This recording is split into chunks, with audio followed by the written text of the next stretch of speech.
ভক্তির পথ বাদ দিয়ে নানান রকমের শাস্ত্র ঘুটে ঘুটে শুধু ওই জ্ঞানের অহংকারী হয়েছে, এরা তুষে আঘাত করে চাল পাওয়ার চেষ্টা করছে। ভক্ত তার ভক্তির দ্বারা আমার এই রূপটা দেখতে পায়। এই গীতা তো আমাদের বেদের সার বস্তু, আমাদের বেদান্ত দর্শনের সার বস্তু। এই 11 অধ্যায় 53 নম্বর শ্লোকটা আপনি নিজে দেখবেন, আর এই ব্রহ্মার স্তুতির সাথে মিলিয়ে সেই কথাটা সিদ্ধান্ত নেবেন যে ব্রহ্মা যে কি বলছেন। ব্রহ্মা বলছেন যে হে ভগবান শ্রী গোবিন্দ, যারা ভক্তির পথ বাদ দিয়ে ওই জ্ঞানের পথ ধরে শুধু তর্ক করছে,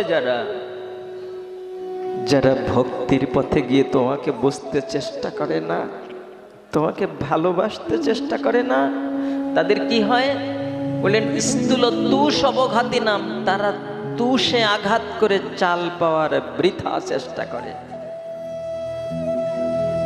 তুষের পাত্রে যত আঘাত করি চাল পাবো, বলে ওর মধ্যে তো চাল থাকে না, ও তো তুষ।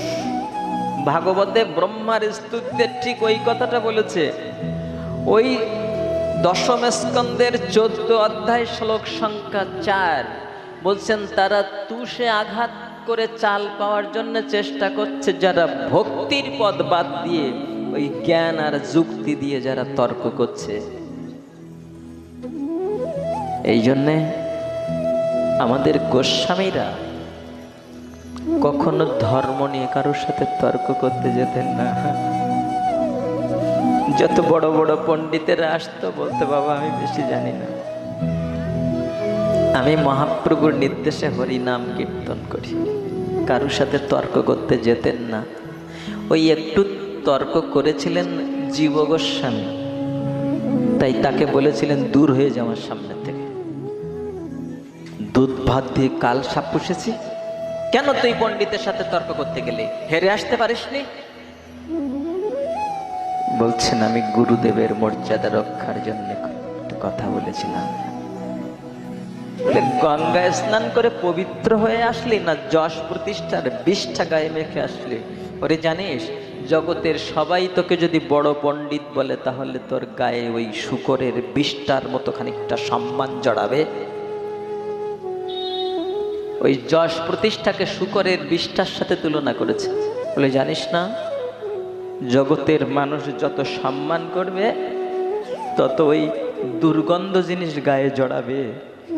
ওই জাগতিক সম্মান প্রতিষ্ঠা, ওগুলো অপবিত্র দুর্গন্ধ বিষ্ঠার মতো। ও যত বেশি হবে, তত হরি ভজনে বাধা হবে।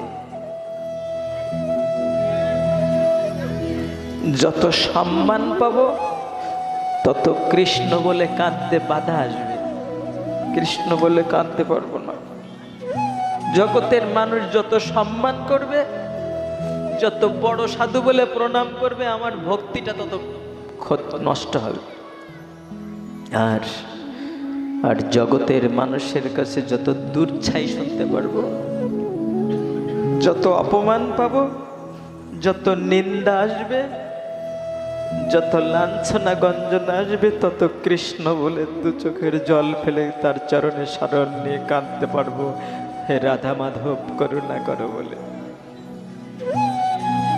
ব্রহ্মার স্তুতিতে এই কথাটা আছে যে তুষ অবঘাতী নাম, যারা ভক্তির পথ বাদ দিয়ে নানান রকমের শাস্ত্র ঘুটে ঘুটে শুধু ওই জ্ঞানের অহংকারী হয়েছে, এরা তুষে আঘাত করে চাল পাওয়ার চেষ্টা করছে।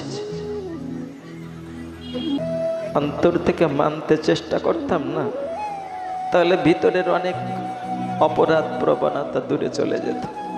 হ্যাঁ, সৃষ্টিকর্তা ব্রহ্মা শেষ পর্যন্ত গোবিন্দের চরণে লুটিয়ে পড়ে প্রণাম করে বললেন, প্রভু আমি খুব ভুল করেছি, তুমি আমাকে দয়া করে ওই বড় চেয়ারে বসিয়েছ। বড় চেয়ার মানে 14টা ভুবনের মধ্যে সবার উপরে হচ্ছে ব্রহ্মলোক, ওখানে ব্রহ্মা থাকেন। আজ সেই কথাটা স্মরণ করে বলছেন, গোবিন্দ তুমি আমাকে ওই বড় চেয়ারে বসিয়েছ, আর সেই চেয়ারে বসে আমার এত অহংকার হয়েছে যে আমি তোমাকে ভগবান বলে বিশ্বাস করতে পারিনি। তুমি যে গোয়ালার ছেলের এঁটো খাও, তুমি যে ভক্তের এঁটো খাও এ আমি বিশ্বাস করতে পারিনি। তাই আজ তোমার কাছে আমি এই চুরি বৃত্তি করতে এসেছি। তোমার জিনিস আমি চুরি করলাম প্রভু। তো যে চেয়ারে বসে, যে অহংকারের জায়গায় বসে এই ভিতরে এই অভিমান জাগে, তুমি আমাকে সেখান থেকে নামিয়ে দাও। আমি ওখানে আর বসতে চাই না। কোথায় বসবো? বলে আমাকে এই বৃন্দাবনে পথের পাশে ঘাস করে জন্ম দাও। কি হতে চেয়েছেন? বৃন্দাবনে পথের পাশে ঘাস হতে চেয়েছেন। বলে লাভ কি তাতে? বলে লাভ, ঘাস হয়ে থেকে লাভ? বলে লাভ হচ্ছে যদি ভক্তের চরণ ধুলি কখনো মাথায় নিতে পারি। কোন ভক্তের? বলে যে ভক্তের কাছে তুমি কানমালা খেয়েছ, যে ভক্তের হাতে তুমি বাঁধন মেনেছ, যে ভক্তের মুখের এঁটো খেয়েছ, যে ভক্তকে কাঁধে তুলে নিয়ে নাচিয়ে নাচিয়ে ভক্তের চরণের আঘাত তুমি বুক পেতে নিয়েছ ভগবান।